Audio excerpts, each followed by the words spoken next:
биринчи жылдары эле А дегенде эле малина отургузуп атканда эмнеден башташыбыз керек, эмнелерди билишибиз керек, ошол тууралуу азыр бизге Кубанова кененирээк айтып берем дейт.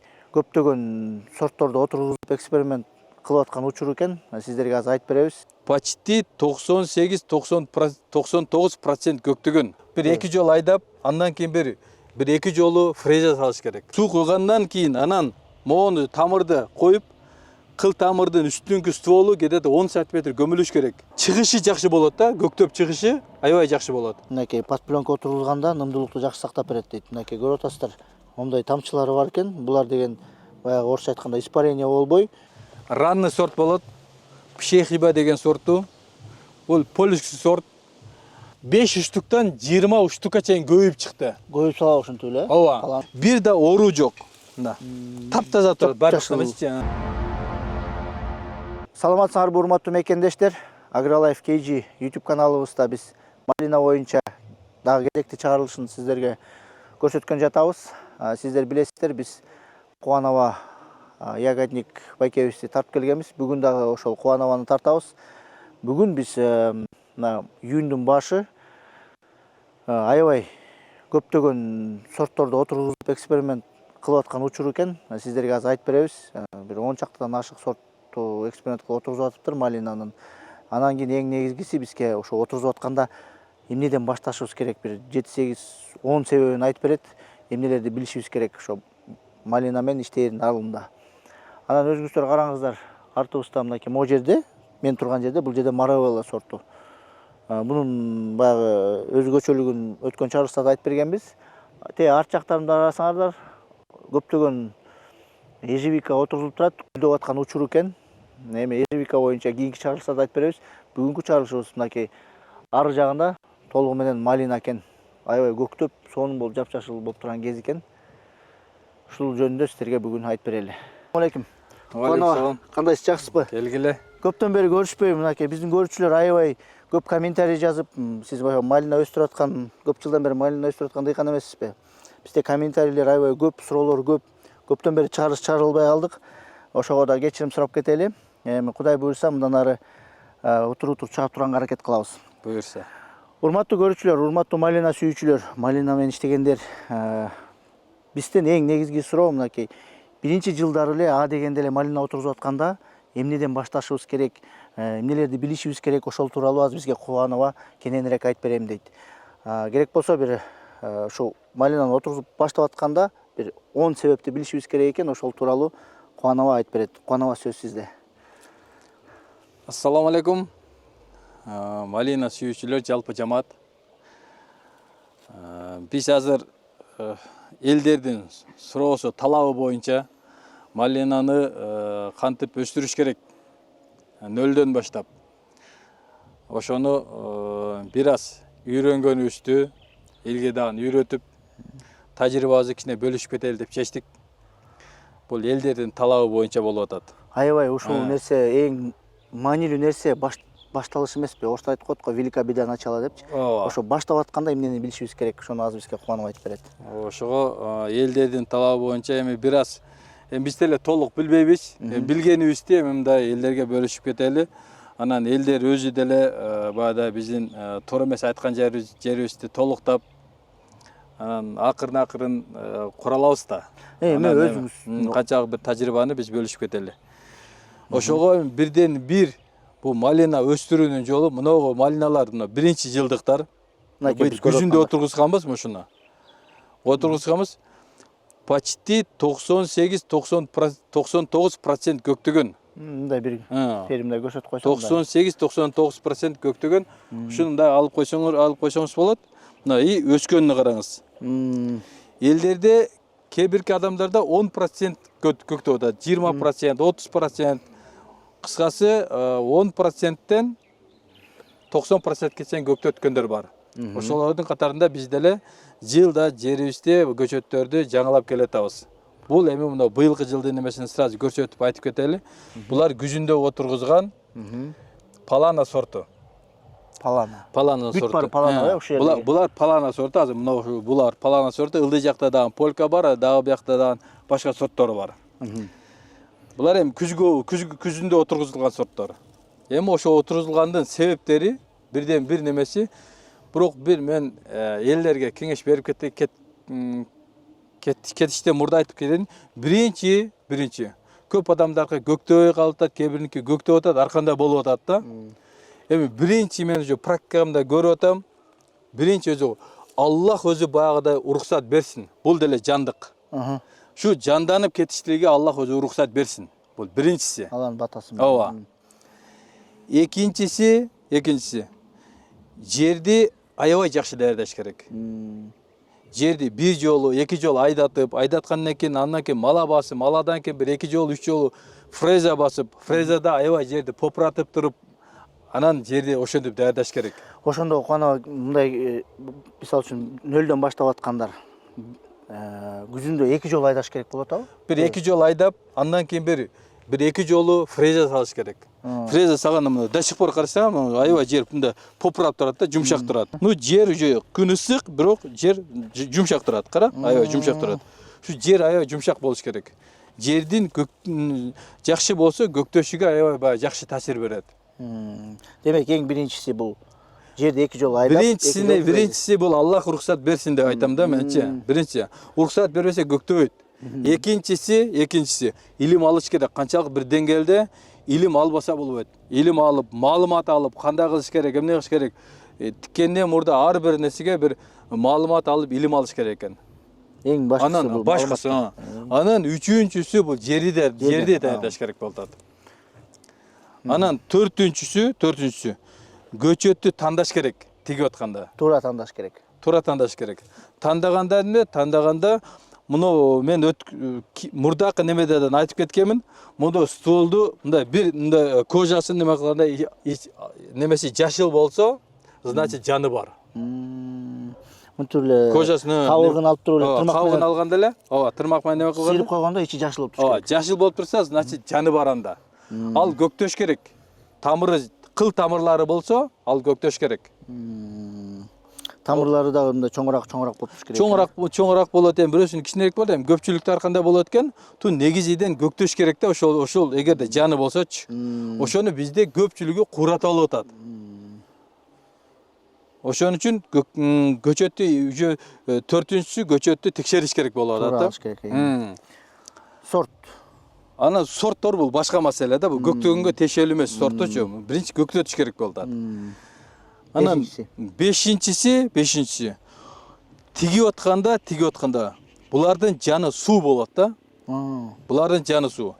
Тиккенде мен сразу айтып кетем, мына тиккен эң бул маанилүү болуп атат. Биринчи моунда лумка чукурну казгандан кийин биринчи суу куюш керек бугачы. 30 электен мурда суу куюш керек. Суу куйгандан кийин анан моуну тамырды коюп, кыл тамырдын үстүңкү стволу кедеде 10 см көмүлүш керек. Тамырынан кийин дагы 10 см. Кыл сатын немелердин үстү 10 см көмүлүш керек жерге. Аны тебелегенге болбойт. Моунтип же тебелегенге болбойт. Трамбовка берип койсоң болбойт. Анын үстүдөн анан кайрадан суу бериш керек, моментально, сразу. Сууду берсек, ошондо суу асты суу, кийин үстү дагы сразу суу болот да. Ал ошону менен же туруп калат, ал уже суу бердим деген маселе эмес. Бу тигип бүткөнгө чейинки маселе бол. Бир 2-3 күн чыдап турат деген маселе бол. Ал уже тигип бүткөндөн кийин общий кайрадан 3 күн 4 күн подряд дагы уже бираз суу берип туруш керек бугачы.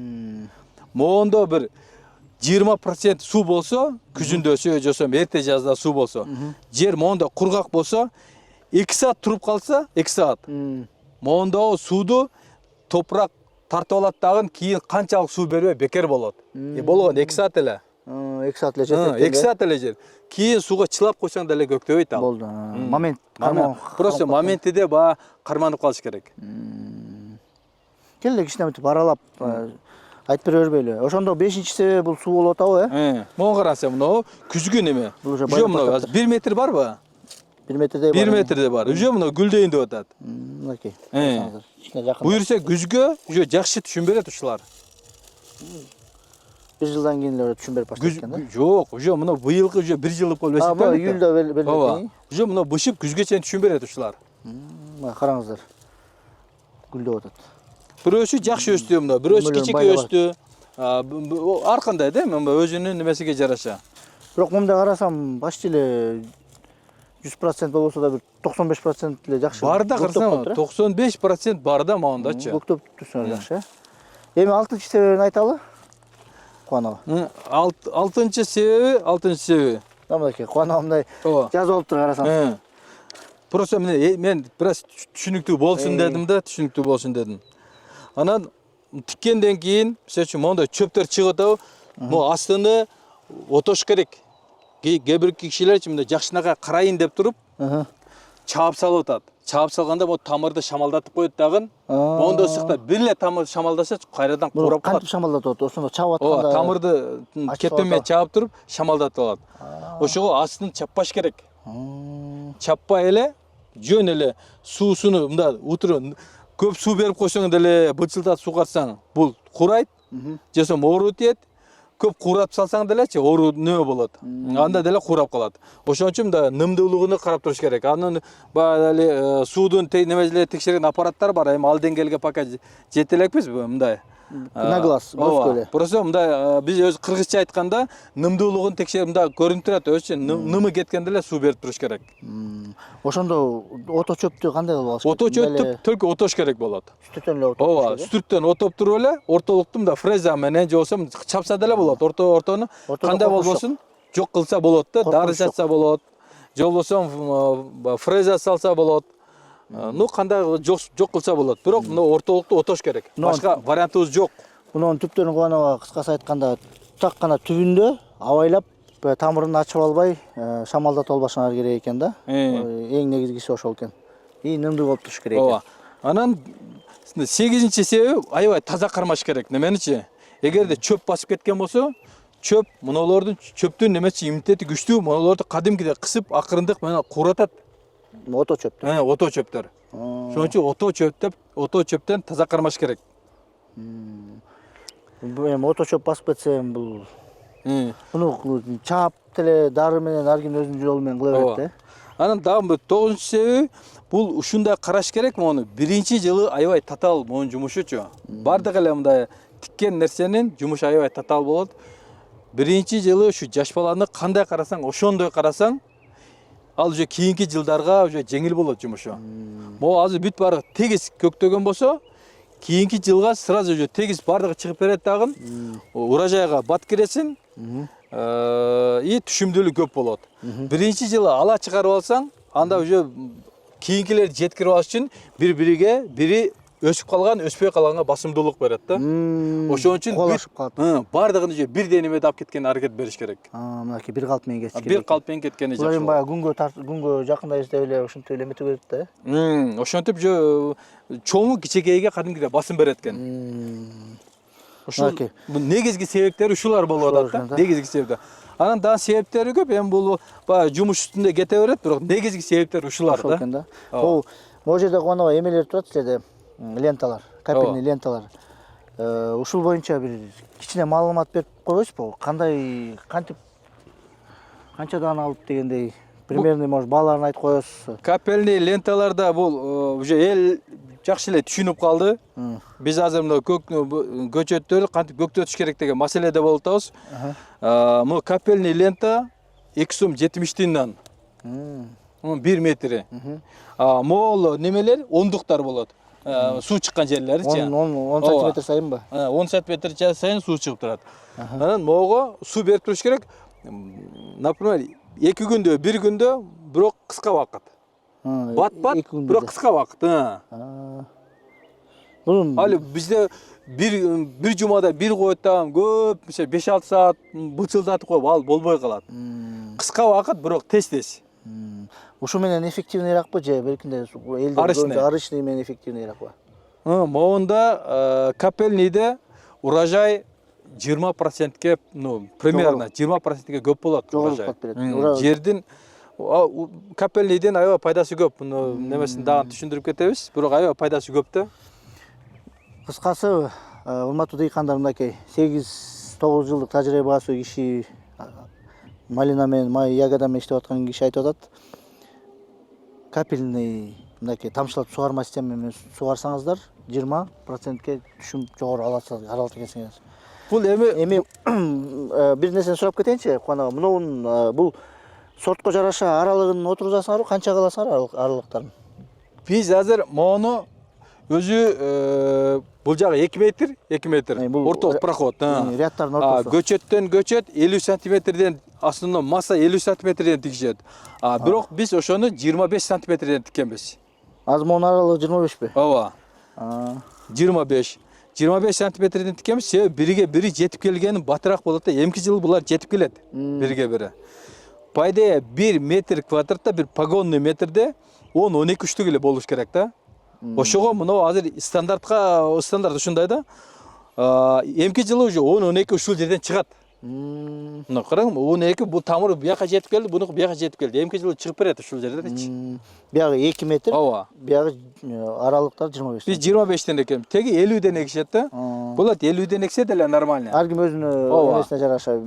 Ошондо 2ге 50 кылып эксе, жо нормально эле. Жоксо 1.80ге 50, жоксо 2ге 50, нормально эле болот ошол. Капельный тамчылатып сугарма ленталары аралыктары 10 сантиметрликтер. Булардан чоңурактары болот да. Чоңурактары болот. Биз чоңурак 15тик бар, 20лыктар бар. Биз ошолорду койсок, суу жакшы жетпей калды да.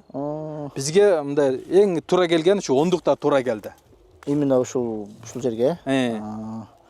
20 сантиметрликтер менен эле колдончусуңар да турабы? Ооба, мурда 20анда коюп көрдүк биз. Разный бүт колдонуп көрдүк. Бизге туура келген ушу 10дуктар болду да азыр. Окей. Оны жакыныраак тартып койсуң бери.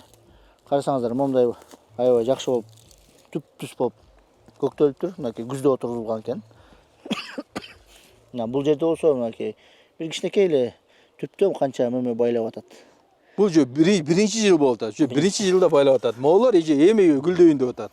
Муну азыркы биринчи түшүмүн кайсы малдарда берип калат? Азыр июндун башы болот. Бул палана сорту где-то июлдун 15-теринде, 20ларында жо бышып баштайт. Июлдун бир айдан кийин бышат да. Бир айдан кийин массага 1,5 айдан кирип калат. Палананыкы. Ооба. Анан кийин сортуга жараша баада немеде? Кээ-биркилери ранный сорт болот, кээ-биркилери средний сорт, кээ-биркилери поздний сорт. Булар средний сортторго кирет да. Средний сорт болгондо ошондо мисалы үчүн июлдун бир 10-дорунда берип баштаса, кайсы малга чейин берет? Кышка чейин. Бул эгерде жерди жакшынакай карасак, карт 3 күнгө чейин бышат. Бул дагы ушул. Эгерде биз жерибиз слабый болсо, иммунитети слабый болсо, ал уже эртерээк октябрьларда бүтөт немесичи урожайлары. Бул жерге ошо караганга жараша болот да булардын немеси. Палананын канча жер отурузуп атасыңар азыр паланага? Азыр эми примерно мындай ушул жер мындай азыр 50 сотиктей жер да. 50 сотиктей жер. 50 сотикке жакын. Ошондо мындай үстүртөн тартып көрсө, мында канча процент көктөгөн көрүнүп турат да. Азыр үстүрөн да бир тартабыз. Баягыдай көктөбөй калды, не болуп калды дегендерге мындай неме да бул. Ооба, мынакей силерге практически көрсүн да кишилерчи. Ооба. Карасаңыздар азыр мындай тагыраак кылып бир саат тартып чыгабыз. Ооба. Примерно 10 ушу палана сорту 10 сотка 1000 штук көчөт кетет. 1000 штук көчөт кетет. Ооба. 10 сотка 1000 штук көчөт кетет. Алдын ала билип коюп атат. Ооба. 1000 штук көчөт кетсе, көчөтү канча сом ушу палананыкы? Көчөттөрү 35 сомдон 40 сомдон сатылды. Булардын көчөттөрүчү. Эми бу немесиге жараша болуп атат да. Кээ-бир 50 сантиметр отурса кичине азыраак кетет да. Ал эми ким кандай отургузат, ал ар бир кишинин өзүнүн маселеси. Теги негизиден ушундай да.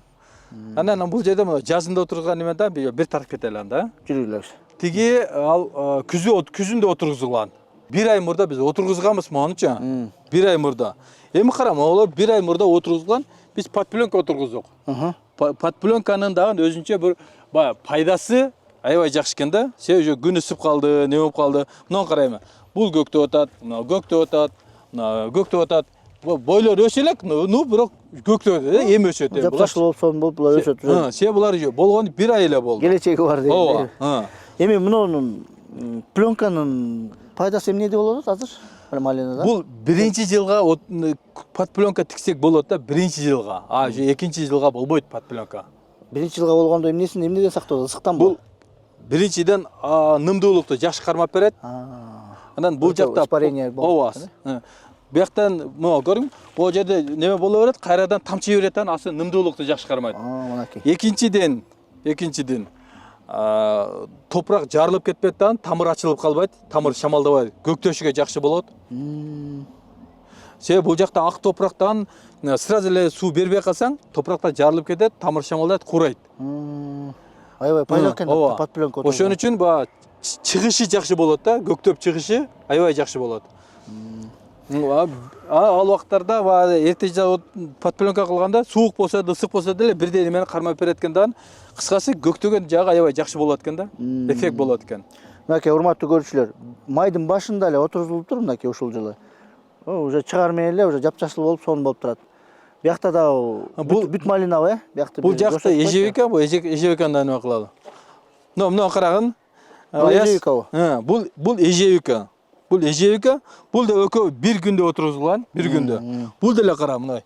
Кеч отурулган үчүн эми чыгып атат, бирок мына бардыгы чыгып атат. Жашыл болуп калды го. Бул деле чыгып атат, бардыгы чыгып атат. Ар бир неменде тигилген жерди карасаң көктөп атат да. Эжевиканын баарын эле подпленка отургузасыңар да, биринчи. Негизгиси бул карагандан болуп атат, адамдын караганыдан болуп атат да. Бизде ошо караганда көбүрөөк ошибка болуп атат дагы, куратып алгандар көбүрөөк болуп атат да. Караңыздар, жапжашыл болуп. Эми бул качан бере баштайт? Түшүмүн. Бул күзгө берет мо? Күздө ушул күздө элеби? Ооба. Азыр мына күн жылып кетти, чыгып алды. Эми же бул бат эле өсөт.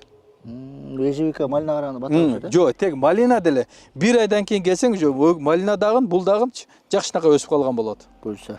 Ооба. Ичинде да капельный эме турат. Булардыкы кичине аралыгы ошондой эле. Чоң.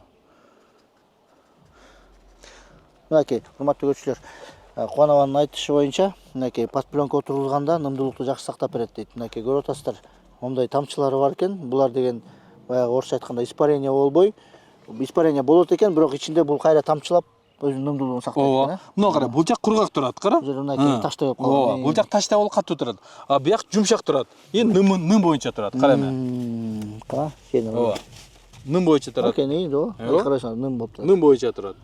Көктөшүгө аябай жакшы неме берет ошо. А подпленка болгондо силер кайсы малдарда суусун кандай малда коюп турасыңар? Жок, мына эле караганда суу кеттиби? Суу беребиз да. Өзүңөр көз көрүп. Ооба, азыр көрүнүп турат ошо немеси. Нымдуулугу көрүнүп турат.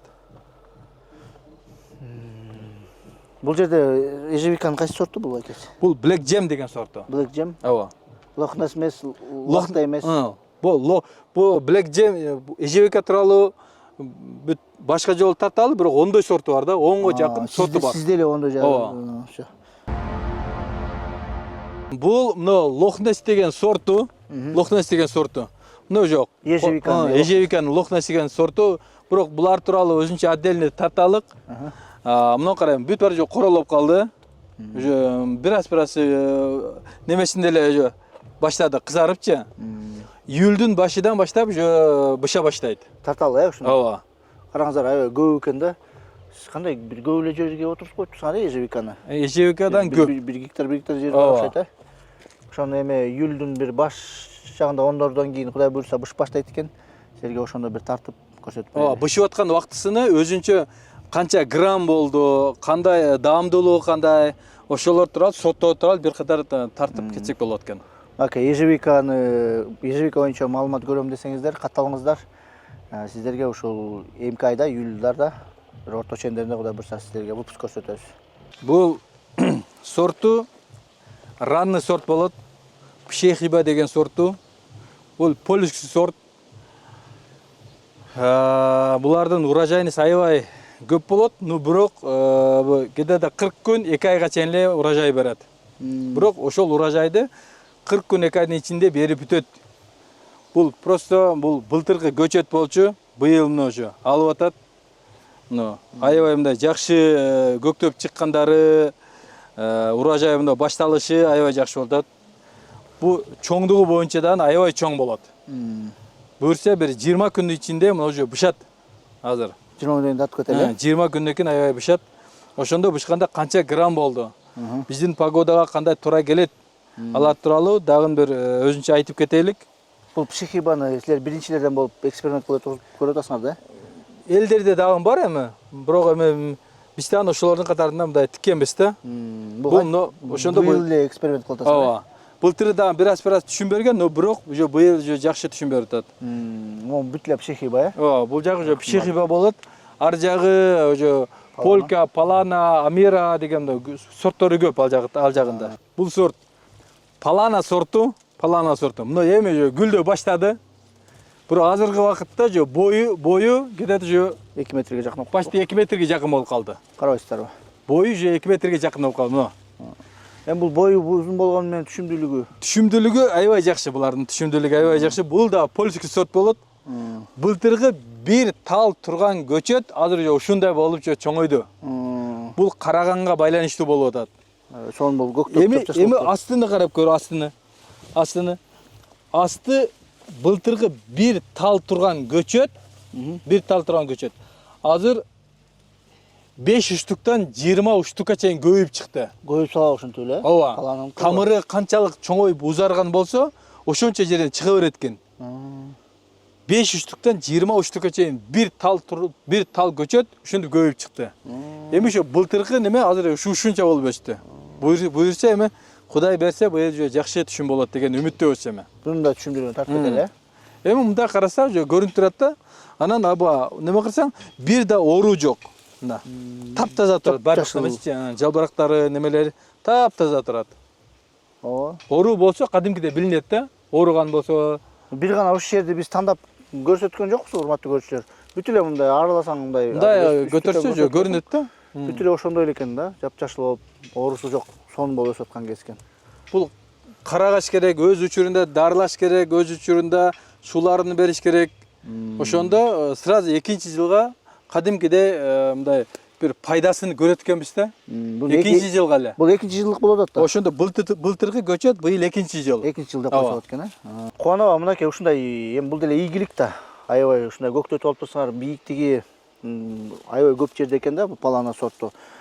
Бир чыгарылыш, бул чыгарылышта мындай азыраак кылалы. Кийинки чыгарылыштарда Кубаныба тажрыйба алуу дыйкан мындай ягодник катары бизге ушундай кандай дарыларды бериш керек, кантип өстүрүш керек, кантип сугарыш керек, ошонун баарын да айтып бербейсизби? Буларды караганды, дарылаганды немелерини өзүнчө кийинки немеде чыгарышта чыгаралык. Потому что алдагы өзүнчө көбүрөөк маселе болуп калат да. Анда мында бир 10 себеп кылып бөлүп бересиз да, э? Ооба. Жакшы, мынакей урматтуу көрүүчүлөр, эмки чыгарылыштарда эми бул түшүм байлап аткан кезде эле келип эле ошондо эле айтып бербейсизби? Ооба, түшүмүнү да сразу көрөлүк. Анан кантип карагандын жолунда кандай дарылагандын немесинен өзүнчө ошону берип кетели анда. Аркы бетте, урматтуу көрүүчүлөр, аркы бетте жалаң Палана менен ежевикалар болчу. Бул жерде башында пшехиба сорту экен, андан кийин Палана, Полька, Палана, Амира, Мараелла ушундай сорттор эми көп. 10га жакын сорттор бар. Ушул жерде канча сотуктай? Бир 10 сотуктай жер экен, э? Жок. Бул жер кеде 70 сотуктай жер. 70 сотуктай, эми мага көрүнбөй атат да. 70 70 соткада жерде ушундай ар кандай түрлүү сортторду өстүрөт экен Кубаныба. Ошолордун түшүмдүүлүгүн эмки чыгарыштар эле көрсөтүп салалы, э? Ооба. Мына урматтуу дыйкандар, элим келген жер жебейт демекчи. Бул Кубаныбабыздын могу жерде 70 соткадай жеринде, мынакей азыр малиналарын көрсөңүздөр кандай көктөп атат, кандай жапжашыл болуп турат, бир да оорусу жок көрүнөт. Ушул эле маңдайда 1 гектар жерде малина отурулуп турат. Бул жерде дагы Кубаныбаныкыдай 2 жылдык малина, маңдайда дагы 2 жылдык малина, өзүңүздүн көрүп айырмасын көрсөңүздөр, канчалык адамдар ушундай өзгөчө подход кылганда кандай эффект берерин. Эми өзүңүз көрүп атасыздар, бияктын малинасы кандай, тиякта кандай. Экөөнүн жашы бирдей эле. Караганга жараша да. Бул жерде өзүнчө бир химбатоп деген швейцарский сортко өзүнчө жер бөлүнүп турат. Карасаңыздар, 2 метрден, мынакей 2 метрден ашык болуп көктөп аябай чоң болуп турган кез экен. Бул швейцарский сортту биз кайсы малдарда бышып калат, Кубаныба? Бул химбатоп 2,5 метрдей болуп өстү бою. Ооба, мынакей. Бул бышап турган немеси июлдун кедеде 20-ларында бар, 20-ларынан бышат бул. Бир где-то 1,5 айлардан кийин уже түшүп берип баштайт. 1,5 айларда бышат, бирок азыр аябай жакшы өстү буларчы. Булар ушунча бою эмнеге аябай эмнеси менен важный? Канчалык узун чоң болуп өссө, ошончо урожай көп болот. Ошондойбу, Симба-топтук ушундайбы же негизи эле малиналык ушундайбы? Жок, булар высокорослыйга кирет.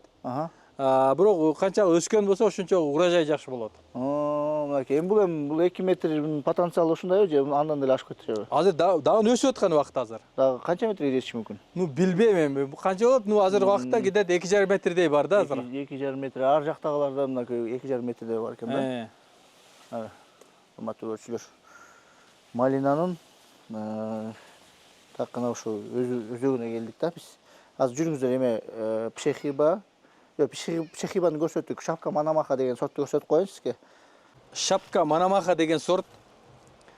Булдан аябай даамы да жакшы, жана урожайнысы да аябай жакшы булардыкча. Анан могу түбүнү карайм. Түбү жалгыз болуп турат да. Жалгыз. Канча метр? Канчалык жиш болсо, ошончолук оору көп болот. Оору көп болот. Өскөнү слабый болот. Түшүмдөрү майда болуп калат. Жакын болгондо? Жакын болгондо. Могу жерде мына жалгыз болуп ар бирине көрүү 1 метр погонный метрде 10-12 штук болуш керек. Эми могу кара, жалгызтап турат. Ушуларда же шамалдап, оорудан жакшы болуп, урожай жакшы болуп, өзүнүн иммунитетин жакшы кармайт ошондачы. Биз ушундай кылып, баада сейректенип жакшы карашыбыз керек да, жиш кармап албай. Жиш кармаганда майда болуп калат. Бул дагы бойлору 1,80, 1,90 тегерек экен. Уже почти 1,80, 1,90 бар. Бунун деле бою канчалык жакшы болсо ошончолук түшүнөт. Бунун аралыктары ошондо канча болот атат? Примерно 50 сантиметр, Буларбы? Жо, аралыгы кедеде 10-15 сантиметрден болуп калат да. Бир погонный метрде 10-12 болгондо кедеде 10-15тен тур келип калат. Бул деле июлдун бир 20-ларында берет, Ооба.